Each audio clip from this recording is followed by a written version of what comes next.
Hello everyone, आज है 30 अगस्त और आज इस वीडियो में हम बात करने जा रहे हैं ओला इलेक्ट्रिक के बारे में। 119 रुपये का शेयर है और यहाँ पर देखो तो आज वॉल्यूम बड़ी क्वांटिटी में देखने को मिले हैं।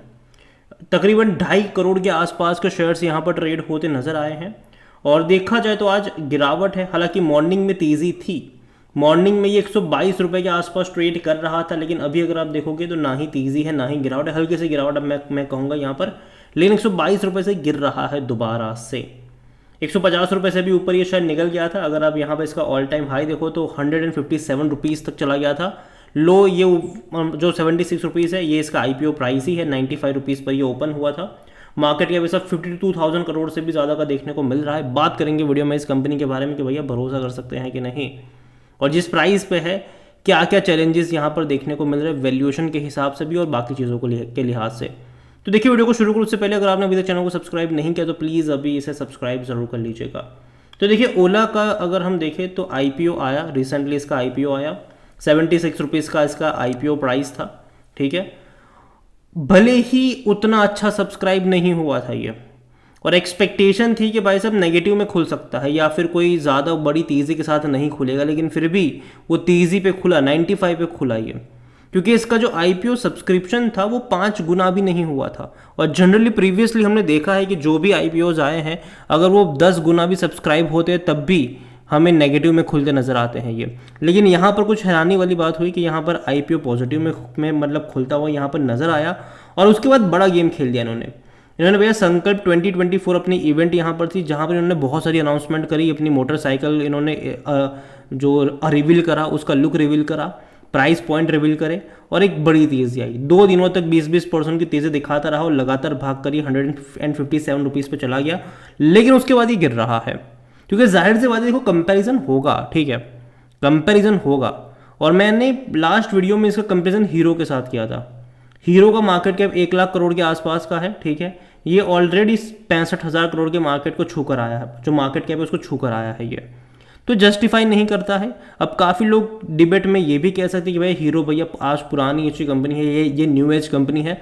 तो मैं आपको बता दूं कि हीरो भी इलेक्ट्रिक व्हीकल्स में है, एथर में बहुत बड़ा पार्ट लेकर बैठे हैं वो लोग, ठीक है। इतना ही नहीं, वो भी अपनी बाइक वगैरह निकालने वाले हैं बहुत जल्दी। और एक चीज़ ये है, ठीक है, हीरो के पास जो स्ट्रेंथ है वो ये है कि उनकी कैश फ्लो अच्छा है, ठीक है, उनके पास भैया बैलेंस शीट बहुत अच्छी है, इनका डीलर्स का नेटवर्क बहुत अच्छा है, उनको टाइम नहीं लगेगा अपनी गाड़ियों को भैया गांव तक पहुंचाने में। जबकि ओला के जो बाइक्स है, ओला के जो स्कूटर्स है वो शहरों तक सीमित है। इवन अगर गांव में लोग खरीदते भी हैं तो वापस से जो सर्विसिंग वगैरह होती है उसके लिए उनको बहुत ज़्यादा मतलब झंझट करनी पड़ती है, वापस आना पड़ता है उनके सर्विस सेंटर वगैरह पर। तो बहुत सारी दिक्कतें तब आती है यहाँ पर, और ओला को एक्सपांड करने में बहुत ज़्यादा टाइम लगेगा। जबकि हीरो के पास ऑलरेडी बनाया हुआ नेटवर्क है जो एग्जिस्टिंग, चाहे वो टीवीएस हो, वो भी अपने स्कूटर निकाल रहे हैं, ठीक है। तो इनके पास बनाया मतलब जो पूरा नेटवर्क है, ठीक है, शोरूम्स है, वहाँ पर लगा देंगे ये आराम से। इनके जो अगर आप देखो तो जो नंबर्स ऑफ व्हीकल सेलिंग है, यूनिट्स, वो बढ़ जाएंगे। इवन हीरो ने भी भैया बहुत सारे बेचे हैं लास्ट क्वार्टर में, लास्ट फाइनेंशियल ईयर में। ओला का एक्चुअली मार्केट शेयर, भले देखो ये मार्केट लीडर है, लेकिन इनका मार्केट शेयर धीरे धीरे कम हो रहा है। हालांकि मार्केट बढ़ रही है, ठीक है, मार्केट साइज बढ़ रहा है, लेकिन इनका मार्केट शेयर भी कम हो रहा है, उससे भी आपको समझना पड़ेगा। यहाँ पर अगर बात करिए ओला को लेकर तो देखिए, ओला इलेक्ट्रिक देखें तो according to Moneycontrol user 83% लोग कह रहे खरीदारी करो और 17% लोग कह रहे बेचो और भाग जाओ। मैं 83% के साथ तो हूँ ही नहीं। शॉर्ट टर्म के लिहाज से मुझे लगता है कि करेक्शन बनेगा, लॉन्ग टर्म के लिहाज से क्या एग्जीक्यूशन करते हैं ये इसके ऊपर डिपेंड करेगा। लेकिन शॉर्ट टर्म के लिहाज से मैं कोई इमीडिएट तेज़ी यहाँ पर अभी के लिए एक्सपेक्ट करके नहीं चल रहा हूँ। मुझे लगता है कि शायद थोड़े बहुत करेक्शन बनने चाहिए। और देखो, कंपैरिजन आप चाहे बोलो या ना बोलो, लेकिन कंपैरिजन होगा इसका, ठीक है, कंपैरिजन होगा इसका। कंपनी प्रॉफिटेबल नहीं है, प्रॉफिटेबल कब होगी ये पता नहीं है, ठीक है। और कई सारी अनाउंसमेंट हुई, जैसे कि हाल फिलहाल में देखो कुछ पॉजिटिव अपडेट्स आई ज़रूर है। लगातार जो भावेश अग्रवाल है ये इंटरव्यूज़ देते रहते हैं, बात करते रहते हैं, जिसके चलते कहीं ना कहीं कोई अपडेट देते हैं और शेयर बच जाता है। अगर कुछ ना बोले, कुछ ना करे तो भैया शेयर लगातार गिरना शुरू हो जाए, ऐसी भी हालत है यहाँ पर। अगर आप देखो यहाँ पर तो अच्छी खबर है, देखो प्रॉमिस बहुत बड़े बड़े हैं, ठीक है, इनके, जैसे कि any mechanic or garage will be able to service your Ola electric scooter soon. कोई भी गराज वाला मैकेनिकल आपका ओला इलेक्ट्रिक स्कूटर ठीक कर सकता है, उसकी सर्विस कर सकता है। ये बहुत बड़ा क्लेम, हालांकि ये होगा, देखो फ्यूचर में डेफिनेटली मैं मानता हूँ कि ये होगा, उसमें कोई शक नहीं, लेकिन टाइम लगेगा इन सारी चीज़ों में।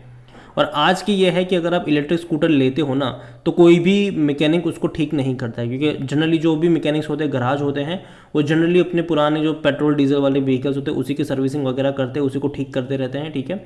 तो यहाँ पर ईवी के लिए कोई पर्टिकुलर कोई मैकेनिक गराज नहीं होता, जिस कंपनी का ईवी होता है वहीं पर आपको सर्विस वगैरह करवानी पड़ती है।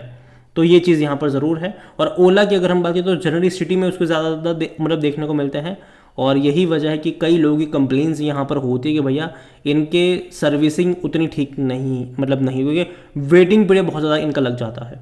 यहाँ पर अगर आप देखोगे तो इन्होंने हाल फिलहाल में ONDC को लेकर भी अनाउंसमेंट करी है। भावेश अग्रवाल ने कहा है कि कंपनी की जो प्रोडक्ट है वो जल्दी अवेलेबल होने वाली है ONDC के ऊपर।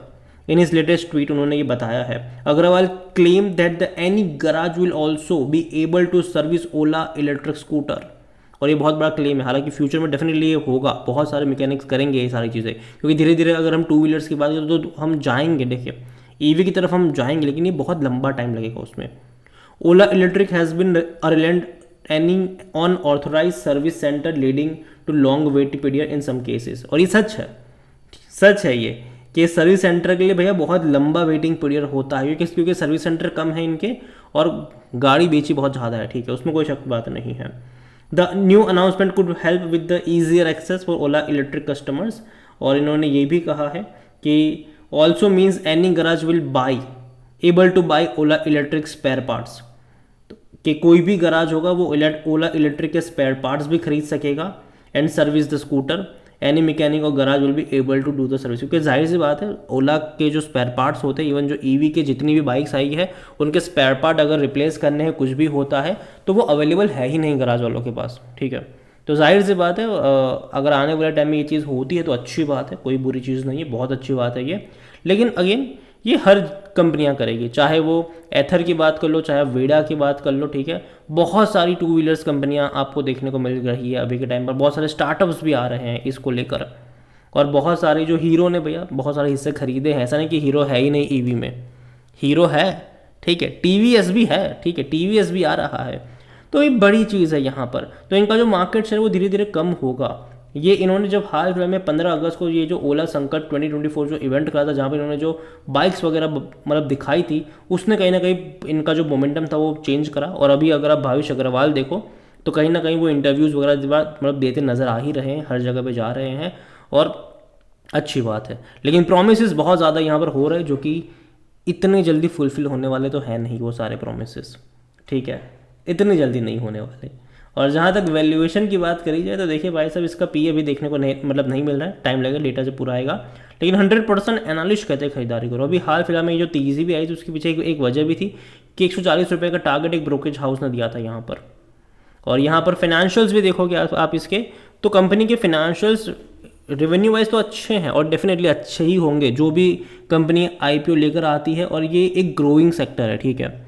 ईवी वाला जो सेक्टर है वो ग्रोइंग सेक्टर है, और इसे ओला के ही नहीं, अगर आप वीडा के एथर के भी अगर आप देखोगे ना तो वहाँ पर भी आपको उनके भी रेवेन्यू आपको इसी तरीके से बढ़ते हुए आपको नजर आएंगे। लेकिन दिक्कत आती है प्रॉफिटेबल नहीं है कंपनी। हालांकि कंपनी में IPO के जरिए जो पैसा रेज करा है उसका इस्तेमाल होने वाला है, जो गीगा फैक्ट्री लगाने वाले हैं, जिससे उनका ये कहना है कि उनकी जो कॉस्ट है वो कम हो जाएगी यहाँ पर। लेकिन एक चीज़ ये भी है कि अभी देखो ईवी का जो प्राइस है वो डेफिनेटली लोगों को महंगा लग रहा है, वो भी तब जब गवर्नमेंट सब्सिडी वगैरह सब कुछ दे रही है, ठीक है। आने वाले टाइम में धीरे धीरे जब लोग उसको अडॉप्ट करना शुरू करेंगे तो गवर्नमेंट सब्सिडी देना बंद कर देगी या फिर कम कर देगी, तब ये थोड़े बहुत अगर प्रॉफिट में आने भी वाले होंगे, और अगर गवर्नमेंट ने सब्सिडी देना बंद कर दिया या फिर कम कर दिया तो वापस से नेगेटिव में चले जाएंगे। तो वापस जो अनिश्चितताएं हैं वो यहाँ पर ज़्यादा है कि क्या होगा अगर ये हो गया। हल्के से प्रॉफिटेबल होने ही वाले थे कि भैया ये हो गया यहाँ पर, तो ये चीज़ें होगी यहाँ पर और ये परेशान करेगी इनको। जहाँ तक शेयर होल्डिंग के बारे में देखें तो प्रमोटर की होल्डिंग 36.78% की है, 5.19% म्यूचुअल फंड के पास है, 1.66% डोमेस्टिक के पास है, 7.64% FIs के पास है। और मैं गारंटी के साथ कह सकता हूँ कि जब नेक्स्ट शेयर होल्डिंग पैटर्न आएगा सितंबर का या फिर दिसंबर का, तो जो इंस्टीट्यूशंस है ना उनकी आपको बिकवाली देखने को मिल सकती है। और रिटेल वाले की जो होल्डिंग आज 4.45% की थी अगस्त में, हो सकता है कि वो 8-9% पर आ जाए। एंड ऑफ द डे आने वाले क्वार्टरों में रिटेल की होल्डिंग बढ़ने वाली है, लिख के ले लीजिएगा, और बाकी लोगों की होल्डिंग मतलब यहाँ पर कम होने वाली है। ये डेफिनेटली होगा यहाँ पर, क्योंकि बड़े इंस्टीट्यूशन को पता है कि भाई साहब ऑलरेडी बहुत ज़्यादा इसने बना कर दे दिया है पैसा, ठीक है। जो कंपनी आईपीओ में ज़्यादा सब्सक्राइब नहीं हुई थी, यहाँ लॉन्च होने के बाद धमाल कर रही है, ये थोड़ा सा हजम नहीं होता। और ये मेरा मानना है, ठीक है, मैं गलत भी हो सकता हूँ यहाँ पर, लेकिन ये मेरा मानना है। यहाँ पर अदर पार्टीज़ देखो तो 44.28% पर है, कई सारे लोग इसमें हो सकते हैं। ओवरऑल अगर मैं बात करूँ ओला इलेक्ट्रिक के बारे में, तो देखिए कंपनी जो है वो अच्छा कर रही है। डेफिनेटली इसने ईवी में भाई साहब रिवोल्यूशन लेकर आया, उसमें कोई शक की बात नहीं है। ये मार्केट लीडर भी है, ठीक है, इन्होंने शुरुआत भी करी अच्छी खासी। लेकिन ये भी समझना होगा कि भाई साहब अभी भी चैलेंजेस बहुत ज़्यादा है इनके पास, और जो बड़े प्लेयर्स थे, टीवीएस थे और हीरो थे, वो वेट कर रहे थे कि लोग मैच्योर्ड हो ईवी के साथ, लोग ईवी को खरीदने में मतलब कि एटलीस्ट खरीदना शुरू करें लोग ईवी को भी, और वो इस चीज़ का वेट कर रहे थे। और जैसे ही लोग मैच्योर हो गए, ईवी खरीदना शुरू करा, तब ये लोग लॉन्च कर रहे हैं। और ऐसा नहीं कि मतलब अभी कर रहे हैं, ठीक है, ऑलरेडी इन्होंने एथर में भी खरीदारी करके रखी, बाकी जगहों पर भी करके रखा। तो ये चीज़ें हैं यहाँ पर, आपको समझना होगा ये सारी चीज़ें।